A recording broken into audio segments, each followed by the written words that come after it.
Throughout my time on Earth, there have been a few times I've been evoked by certain media that were able to elicit this certain response in me. That the best way to describe this response is that it always left me the inside just both bewildered and amazed at whatever it was that have encountered me. The type of feeling that ticks the parts in your brain, telling you that this thing is now forever gonna leave a mark on you. This is ORB on the movements of the earth. Released in the fall of 2024 alongside the other major hit releases that season like The Dwarven Damsel Conquers the Dragon Empire, that took like 3 days to say, or Movements of the Earth, has recently become one of my most personally treasured animes I've ever seen. Not more so just with its compelling writing choices and the very grounded nature of its characters, but more uniquely so in its very specific theme of the plot, which at times can get a little, wild. But hold on, we're moving a little too fast here, so let's back on up to the very foundation of how such a story came to exist. Originally serialized in the Shogakukan signing manga section in 2020, where the manga would air and meets its end in spring of 2022, created by a mangaka by the name of Yuto, whose other notable work being 100 Meters, which is also scheduled for a movie adaptation, with a story spanning 8 complete volumes and animated by Studio Madhouse, or Movements of the Earth. I know I'm not gonna say what that every time. Is about a story of preserving knowledge in a knowledge fearing world, the knowledge of the true state of the world and the universe. It's the early 15th century in the Kingdom of P, which is like a fictional poem for what I saw said about researching.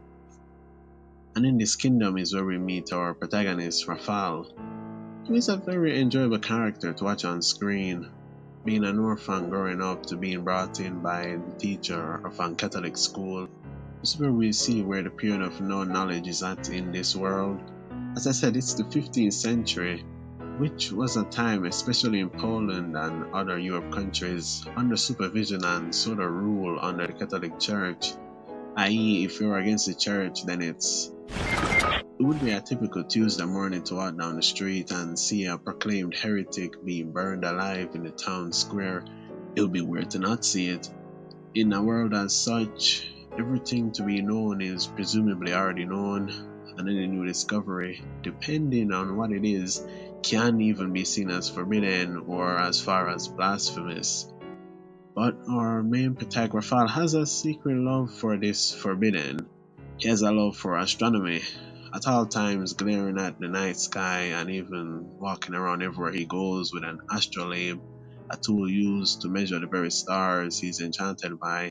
And if you're wondering to what might that forbidden discovery be that's taking place in the story, the actual reality of the Earth's place within the universe.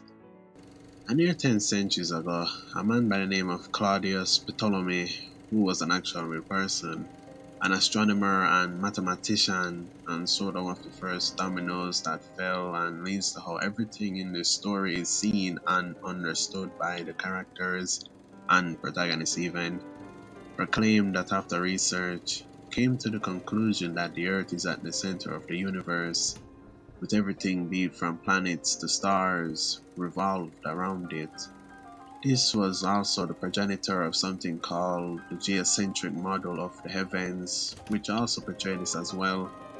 However, at this point in the world of the 15th century time date, there is an emerging rival belief that's causing inquisitors, sort of the police of this era that would charge and investigate suspected heretics, to see a rise in more heretical behavior, especially in the scholar types and astronomy focused people.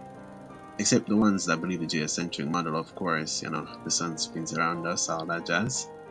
And to what that belief is that's causing them an issue is one that Raphael himself would face head on by the meeting of his father's old acquaintance and one student, Hubert.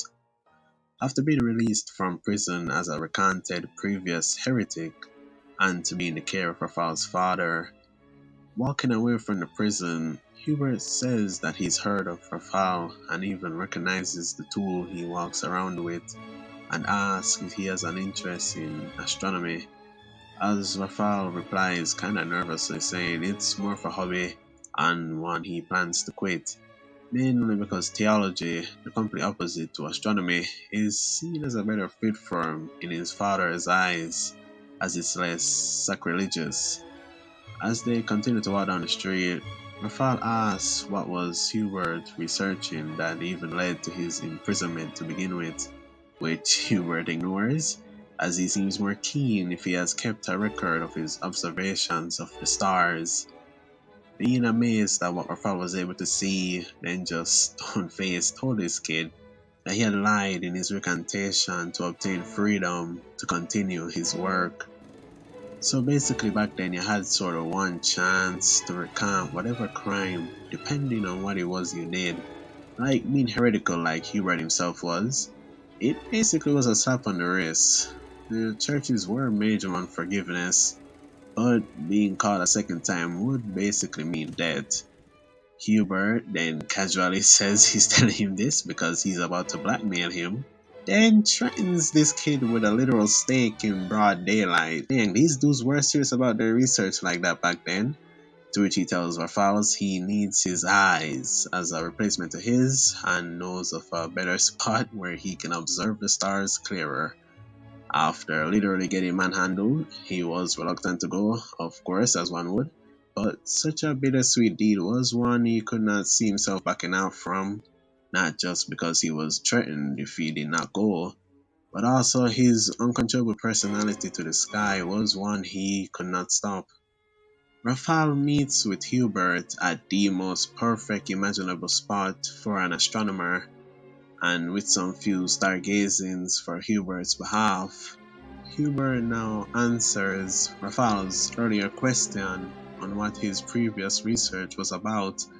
And man, is this entire conversation between these two onward, is it one of the most realistic debates of beliefs and believed factual information I've ever seen done by fictional characters? As to why more heretics are appearing, to why more public burnings are happening, to why Hubert himself was incarcerated, the growing belief and the forbidden study of heliocentrism, the belief that the Earth is not at the center of the universe. Dating origins as far back to the 5th century, originally thought of and believed by Philolaus and Greek philosopher that the Earth was sphere-shaped and that it revolved around the burning thing in the sky. But it's the 5th century, so he probably looked like a madman saying that. With time passing 2 centuries after, another Greek astronomer, Aristarchus of Samos, proposed the same thing, this time that also the surrounding planets followed this same procedure. These would be the early beginnings of the whole heliocentrism idea, until of course Ptolemy overruled that thought with geocentrism, the complete opposite. I never said so many trisms before in my life. Now it's the 15th century, under rule by the church, and the real life equivalent time slot to when heliocentrism was expanded upon. You can now probably see the very intriguing theme of this plot: knowledge in a knowledge fearing world, and the very real way they portray how this such knowledge in such a world would proceed. Characters' whole lives of achievements, sadness, and faith are placed into question of being squandered or enhanced by this immovable truth, protected by an equally immovable wall, the church and the inquisitors. That leaves characters like Hubert no other choice but to look into the forbidden and risk being caught a second time, which would be the end of him, to prove that heliocentrism, built on precise calculations and in the end intuition, is a fact, while nevertheless also doing it paradoxically because of his belief in God, and in a world at the time where most people only saw it as a waiting room till the grand afterlife, helped with his character motives to desire to let the world know that the quote unquote lowly earth is a part of a great unified order of beauty. This very thorough character reasoning is a very occurrent thing in this anime on whichever side of the good guy or villain guy coin. This reminds me that one major thing this anime does really well, in my opinion, it does a really great job at placing me in these characters' point of view at either very dangerous conflict moments or just non-physical ones. For example, there's this character, Count Paste, who's an older astronomer, having lived many years researching and accepting geocentrism as a fact, while also being one that was tasked by his previous mentor to perfect the erroneous geocentric model. And it may seem simple to us now, however, they placed me in his viewpoint. This was a concept spanning 2000 years to the 15th century time date, with thousands of other campaigners out there who had gave their entire lives to studying, refining, and believing in this model. This now makes Count Pace having to both carry the centuries of past research and the obvious respect of the weight placed on him by those before be one of the first characters in this world who would come face to face and reconcile with this truth. Most dialogue in this anime has this, in my opinion, push and pull undertone between characters. They don't feel like puppets that throw around fancy words to pass off as a showing of cashing of ideals, especially an ideal as this, which really could just be a nod to the really great voice acting, among the other myriad of things that are done well. Like, I don't think I've mentioned the animation quality yet in this video, but it goes hard when it's time to go hard. Although I would say the compositing is what really stands out more in this series. Reminds me a lot of Vinland Saga's compositing, but darker in color choice as to really bright colors. I mean, look at that night sky. You telling me you wouldn't commit what was seen as blasphemy? Not all characters are as easily gauged that where their character traits or personalities are like compared to say Rafal or Count Paste. Some don't, how should I say, wear it on their sleeves. This is the part of the video I talk about one of, if not the major villain of the series, Noak. For every good chase, there's an equally good pursuer, and Noak is absolutely that. No more to his backstory than being an ex-mercenary turned inquisitor, while also having to juggle a family life of having a daughter, are not that crazy or deep of character themes surrounding him compared to other characters. But would you believe me if I said he's among the best characters overall in this show? To displaying incredible deductive skills as one of the best inquisitors the church has, which leads to him being tasked with the most serious of heretics. Kinda random, but his character does remind me a lot of the 2009 movie Inglourious Basterds. Hans Landa, the villain of that film, is in this similar role of being the main villain who the audience should definitely not root for. But the way the characters both Hans and Nawak interact or encounter with other characters is very chilling but fascinating to watch, albeit that they're the bad guys, where each sentence has this huge weight of tension that there's this preemptive fear they achieve without having to always directly attain it from causing harm.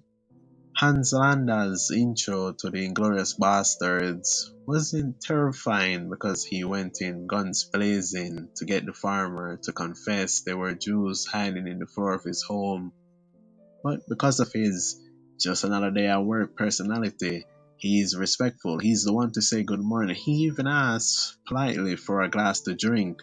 He talks completely normal in an unusual situation, right up to when he nonchalantly commits a heinous act and murders everyone but one that was hiding in the home. Noak is similar to this, but a little more gruesome in his tactics, and as Hans Landa is very energetic and formal not just in attire but attitude, Noak on the other hand is lazier or almost slot-like. Can you hurry up and burn so I can get home quicker? He says, having to annoyingly see through his duty of the day. These characters perfectly portray the very disturbing just doing my job personality, with mostly never showing no emotion other than their strong sense of doing their job, regardless of whatever horrible act they were tasked to do. The perfect soldiers. And Noak's portrayal of this is one of the best I've seen in a while, which is probably why it striked my memory to the last time I've seen it done really well. Orb on the Movement of the Earth is one out of the many blink and you'll miss it series out there that are so good yet quote unquote barely talked about. And I do say quote unquote mainly because some don't even make it this far to having YouTube videos on them, which is kinda sad as they just descend back into the limbo zone they came from. But when a video is made, even when the show's season is still happening, it just kinda hopefully lets you know the type of beast we're dealing with. And as the anime continues to adapt the complete 8 volumes of material in the 25 episode run of the season, Orb on the Movement of the Earth will no doubt join the other esteemed one seasonal animes, as it will hopefully go down as a classic alongside the rest of them. And that is my cue. I want to thank you if you've watched this far. Do consider leaving a like and remember to have a good one.